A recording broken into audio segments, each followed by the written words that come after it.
Hey, William. Let's try this first. So we can set up a Zoom for tomorrow if you want for Wednesday. But let me try doing this first. Let me just try to make it, and not trying to stop, prevent myself from talking to you.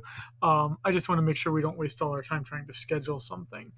Um, Let me try to talk about the question first and see if that kind of helps you out. And if that doesn't do it, then we can meet.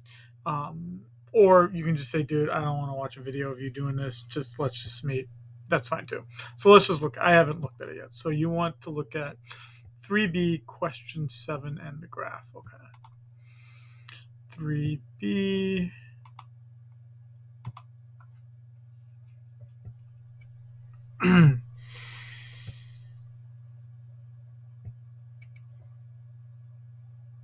Okay. So, using a diagram of the labor market, show the effect of an increase in the minimum wage on the wage paid to workers, the number of workers supplied, the number of workers demanded, and the amount of unemployment. Okay. So, unfortunately, in talking about this question, I'm going to end up giving away the answer. But if it doesn't make sense to you, you should totally, if after doing this it doesn't make sense to you, let's meet and we'll kind of talk about it further about the things that were confusing. So I'm just making, yeah, question 7. Just making, let me make sure here that's what you wanted. Yeah, question 7. Sorry about that. Let's go back to this. Okay. So in the labor market, we've got quantity of workers on the x-axis, the wage on the y-axis, which is essentially the price. We've got demand, that's by the employer. The employer is the one that's wanting the workers. And then we've got supply, that's like you and me, right? The workers. We supply our labor and businesses demand it. Now, what a minimum wage is,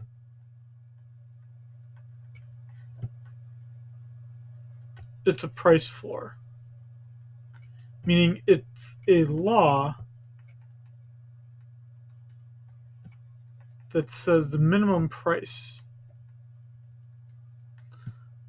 Now you can put the minimum wage over here anywhere you want, but only when you let's try this first. I'm going to put it in the let's say it was down here.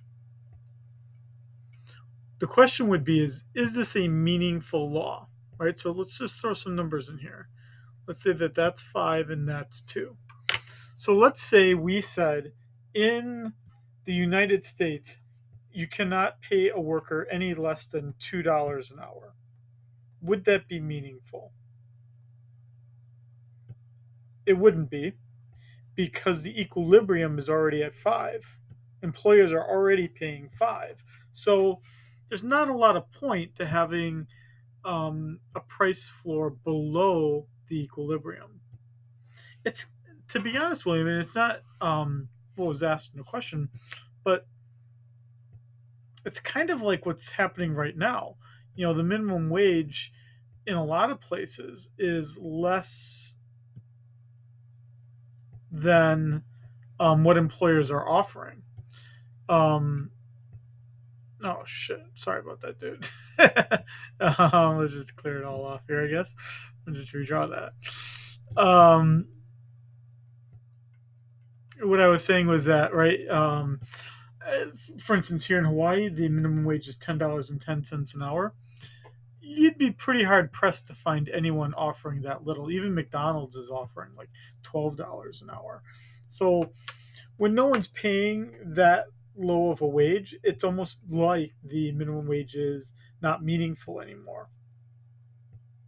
So here in the state, they're saying that they want to increase the minimum wage now to $15 an hour and making it sound like they're all generous. Well, they're being kind of generous, but it's really only reflecting the fact that employers are already paying much more than that. So what that would mean for us over here is that the minimum wage to be meaningful needs to be above the equilibrium. If we kind of throw in our numbers again,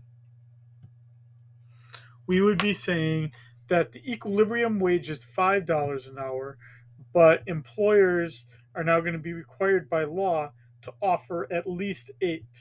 That would be a meaningful minimum wage law.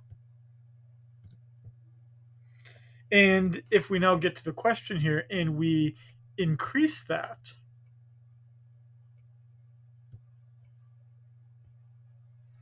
let's say to $10 an hour,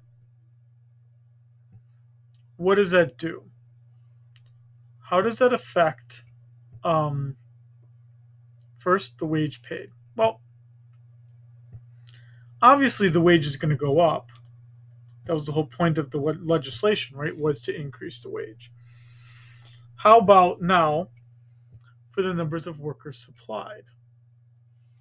Well, you can see that as the price goes up, we're going to move up the supply curve. So quantity supplied will go up. And we shouldn't be too surprised. That's just the law of supply. What about the number of workers demanded?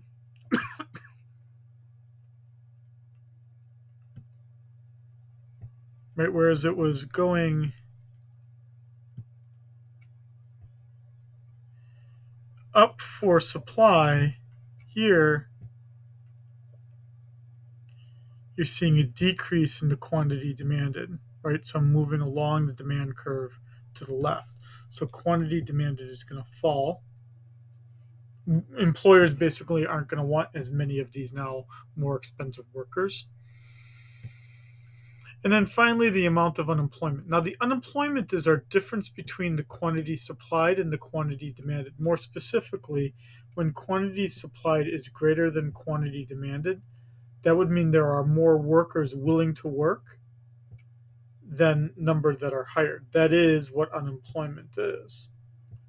So the unemployment is this difference between the two. And what we can see is that whereas the difference used to be right here, now the difference is even larger. And so unemployment is growing. And that's kind of what we're looking for here in number 7. I hope that helps, William. If it doesn't help, just send me an email and then we can talk.